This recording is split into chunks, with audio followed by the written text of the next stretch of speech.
Hey everyone, today we are going to study the applications of Gauss theorem. We know that Gauss theorem is very helpful in finding electric field due to many charge configuration. What is Gauss theorem? A charge Q, if it is enclosed in a surface and that charge is of 1 coulomb, then the total number of electric field lines crossing the area of that sphere is equal to 1 coulomb upon epsilon 0,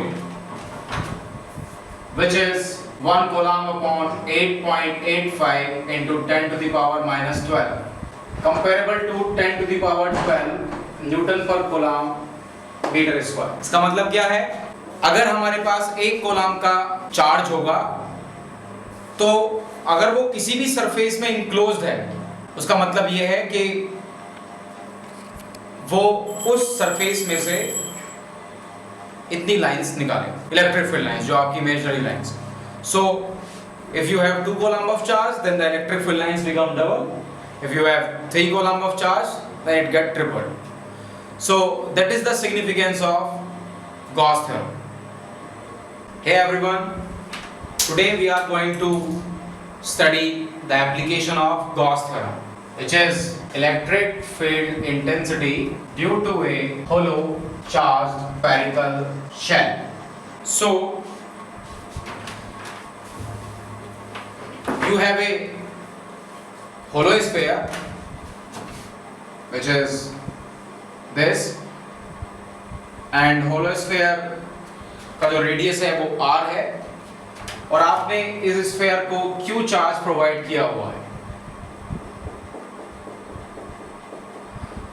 तो आप जानते हो as a conductor वो q charge जो है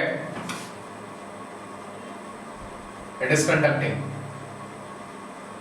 as a conductor वो charge जो है पूरे सरफेस पे डिस्ट्रीब्यूट हो जाएगा uniformly and evenly. So we want to calculate the electric field produced by it at any point in space. कि अगर वो स्फीयर है तो उसके बाहर कोई पॉइंट है, उस पे कितना इलेक्ट्रिक फील्ड आएगा, इसके सरफेस पे कितना इलेक्ट्रिक फील्ड आएगा और इस स्फीयर के अंदर कितना इलेक्ट्रिक फील्ड आएगा। इन 3 पॉइंट्स के अलावा तो कोई पॉइंट हो ही नहीं सकता है। मतलब आपके पास एक फुटबॉल है, अंदर से बिल्कुल खोखली है, वो होलो है, तो उसके बाहर के पॉइंट की बात कर सकते हैं, उसके सरफेस के पॉइंट की बात कर सकते हैं, उसके इनसाइड पॉइंट की बात कर सकते हैं। तो हमारे पास 3 जगह हैं। Number 1 outside the sphere, number 2 inside the sphere and number 3 is on the sphere, on the surface of sphere. अभी मैं यहाँ पे r ग्रेटर देन r और r लेस देन r और r इक्वल टू r, ये 3 चीजें mark कर देता हूँ यहाँ पे और ये अभी आपको धीरे धीरे पता चलेगा इनका मीनिंग क्या है। सो calculate the electric field. So number 1 when r greater than r, इसका मीनिंग क्या है, इसका मीनिंग समझते हैं हम पहले। we have a sphere,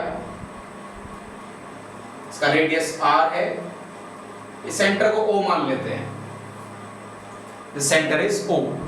we want to calculate electric field at this point which is outside the sphere and it have a radius of r from the center of the sphere. So r is nothing but radius of Gaussian surface you draw in which your charge body get totally enclosed.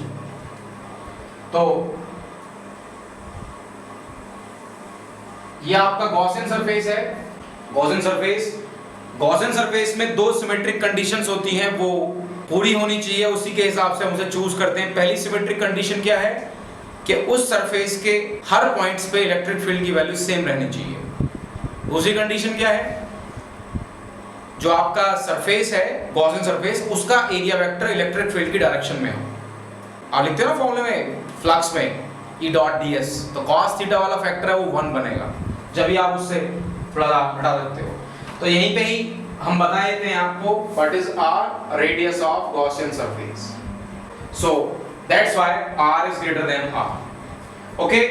अब हम calculate करते हैं इससे निकलने वाला flux, हम जानते हैं इससे निकलने वाला फ्लक्स जो आपने एरिया लिया है वो कितना होगा, जो इसके अंदर चार्ज है upon epsilon not. So what we do, we carve out a very small area which has a area vector n cap and this is a positively charge sphere. इस पे चार्ज कितना है, पॉजिटिव q, तो electric field जो होगा वो outside the sphere ही जाएगा। तो इलेक्ट्रिक फील्ड भी उसी डायरेक्शन में है, तो that goes our second symmetry condition. So both conditions are met, so we are good to go by applying Gauss theorem. So according to Gauss theorem, surface integral of surface number 1 S1, the big sphere is this Gaussian sphere is S1, is E dot ds equal to charge enclosed upon epsilon naught. So we have E ds cos 0 equal to charge enclosed is q, because the whole sphere is inside this Gaussian surface. Cos 0 is 1, electric field is constant over this surface, so electric field बाहर आ गया। देखो symmetric condition का ये फायदा होता है कि आपको ये दोनों चीजें जो हैं वो बाहर करनी है इंटीग्रेशन से। इलेक्ट्रिक फील्ड सरफेस पे हर जगह सेम रहेगा, दैट्स व्हाई वो बाहर हो गया है। cos 0 1 है, दैट्स व्हाई इसकी वैल्यू 1 है। तो आपको इंटीग्रेट करने के लिए क्या बचता है, बस खाली area ds equal to q upon epsilon 0। So जितना भी आपने छोटा सा एरिया माना है ds, इस एरिया का नाम है ds वेक्टर, इसका मतलब इसका एरिया ds है और उसकी डायरेक्शन क्या है, n कैप। और n कैप क्या है, n cap is a unit vector perpendicular to the surface outwards. तो जो सरफेस है स्फीयर का उससे आउटवर्ड्स है। सो अगर आप छोटे छोटे सारे एरियाज को ऐड कर देंगे तो आपको क्या मिलेगा, टोटल एरिया। तो electric field into 4 pi r square. बेटा यहाँ पे थोड़ा ध्यान देना है, you have to be very careful कि यहाँ पे जो गॉसियन सरफेस है उसी का ही रेडियस आना चाहिए, बिकॉज उसी सरफेस के ऊपर जो छोटे छोटे एरियाज हैं उन्हीं को आप ऐड कर रहे हो। तो that is q upon epsilon not and that gives us E equal to 1 over 4 pi epsilon 0 q upon r square. E equal to KQ upon R square. तो ये तो फॉर्मूला हमने देखा हुआ है, ये तो पॉइंट चार्ज की वजह से जो इलेक्ट्रिक फील्ड बनता है वैसा है बिल्कुल।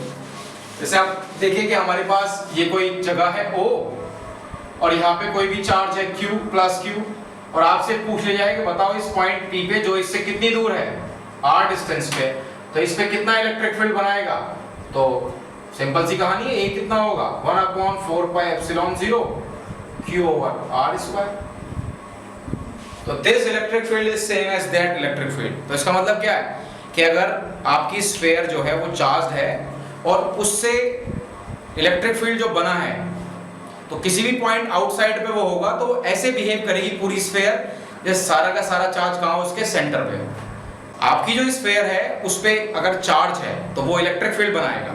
अगर आउटसाइड द स्फीयर कोई भी पॉइंट है तो उस पॉइंट पे जो इलेक्ट्रिक फील्ड की वैल्यू होगी वो ऐसी होगी जैसे स्फीयर नहीं है, वहां पे एक पॉइंट चार्ज रखा हुआ है उसके सेंटर पे। तो ये सीबीएसई का आने वाला बहुत अच्छा क्वेश्चन है, कई बार आ चुका है, ये बुक्स में देखिए और प्रीवियस ईयर्स क्वेश्चंस देखिए। क्वेश्चन कई बार पूछा गया है कि the charge sphere is behaving as if the entire charge is concentrated at the centre. कब, जब आपका जो ऑब्जर्वेशन पॉइंट है वो कहाँ पे है, outside the sphere. So we have covered any point outside the sphere जिसकी दूरी कितनी हो, सेंटर से लेके कुछ भी हो, उसकी वैल्यू r मानी हुई है। तो सबके लिए जो इलेक्ट्रिक फील्ड की वैल्यू होगी वो कितनी होगी, इलेक्ट्रिक फील्ड है वो 1 ओवर r स्क्वायर से डाउन हो रहा है। Electric field is going down with 1 over r square. Okay,